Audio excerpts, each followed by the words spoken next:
कहानी की शुरुआत होती है जो मिंगरुई के एक अजीब सपने से। वह नींद में कहता है, मुझे दर्द हो रहा है, मुझे जल्दी जागना होगा, मैं मरना नहीं चाहता। जो की आंखें खुलती हैं, लेकिन उसका सिर अब भी दर्द कर रहा होता है। वह हैरान होता है, मैं ऐसे कैसे सो गया, कल छुट्टी लेनी पड़ेगी। लेकिन जब वह अपने आसपास देखता है तो उसे सब कुछ अलग लगता है। ना वो डेस्क उसका था, ना वो कमरा। फिर उसकी नजर खिड़की के बाहर पड़ती है, जहां एक रेड मून चमक रहा होता है, एक स्ट्रेंज रेड मून। जो का मन घबरा जाता है। वह इधर उधर देखता है और तब उसे एक आईना दिखता है। जब वह खुद को शीशे में देखता है, वह खुद को पहचान ही नहीं पाता। क्या ये मैं हूं? जो मिंगरुई? उसे लगता है शायद ये सब उसकी इमेजिनेशन है।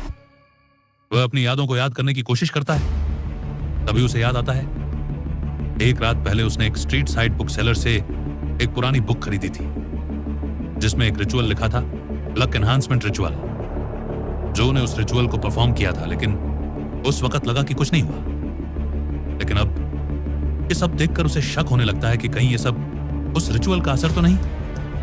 अचानक उसके दिमाग में कुछ और यादें आने लगती हैं, लेकिन ये यादें उसकी नहीं थी। ये यादें क्लाइन मोरेट्टी की थी, जिसका शरीर अब जो के पास था। क्लाइन की यादों में वो अपने पापा को देखता है, एक सिपाही जो एक जंग में खुद को बलिदान कर देते हैं। उनके जाने के बाद क्लीन ने उनकी पेंशन से ग्रामर स्कूल ज्वाइन किया था। उसके बाद उसकी मां भी उसी साल गुजर गई, जब क्लाइन ने कॉ यूनिवर्सिटी का एंट्रेंस एग्जाम पास किया था। क्लाइन अब अपने बड़े भाई और छोटी बहन के साथ एक छोटे से 2 बेडरूम के अपार्टमेंट में रहता था।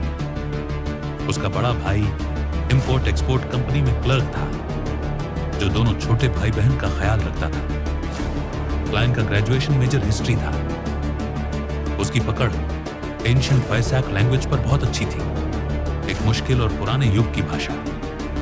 उसे हेर्मीस लैंग्वेज भी आती थी, जिसमें रिचुअल्स, प्रेयर और सैक्रिफाइस के बारे में लिखा होता था।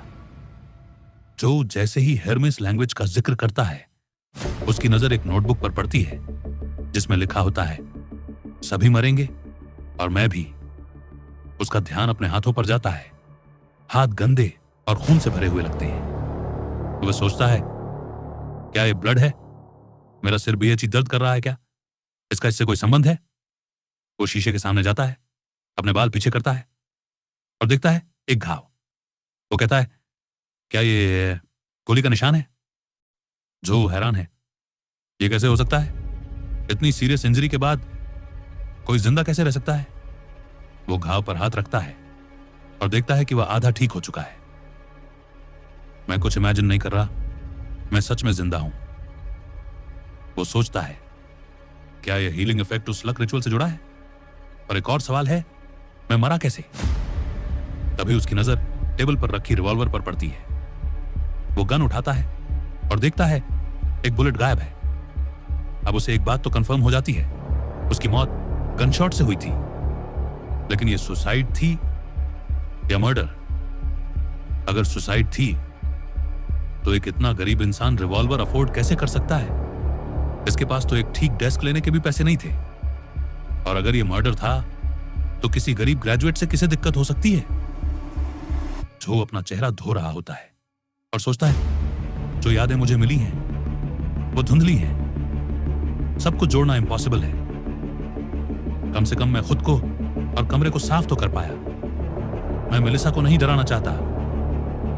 अगली सुबह जो गन देख रहा होता है, तभी उसकी छोटी बहन मेलिसा रूम में आती है। तुम क्या कर रहे हो?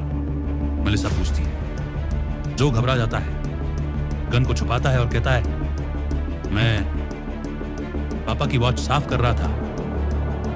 मेलिसा वॉच मांगती है। वॉच तभी ठीक होगी अगर मैं उसे ठीक करूं। मेलिसा एक 16 साल की लड़की जो टिंगन टेक्निकल स्कूल में मशीनरी डिपार्टमेंट में पढ़ती है, मशीनरी में एक्सपर्ट है। वॉच ठीक हो गई, वो कहती है। जो उसे देखता है और कहता है, तुम कमाल की हो मेलिसा। मेलिसा जो को गुस्से से देखती है। जो सोचता है, कहीं ये मुझे पागल तो नहीं समझ रही? मेलिसा ने क्लाइन के लिए ब्रेड बनाई होती है। वो कहती है, ब्रेड ले आना। गैस और पीस मत भूलना, तुम्हारा इंटरव्यू है ना। जो सोचता है मेलिसा अपने भाई की कितनी चिंता करती है, पर अगर मैं मार्केट गया तो शायद मैं उस रिचुअल को दोबारा परफॉर्म कर सकता हूं।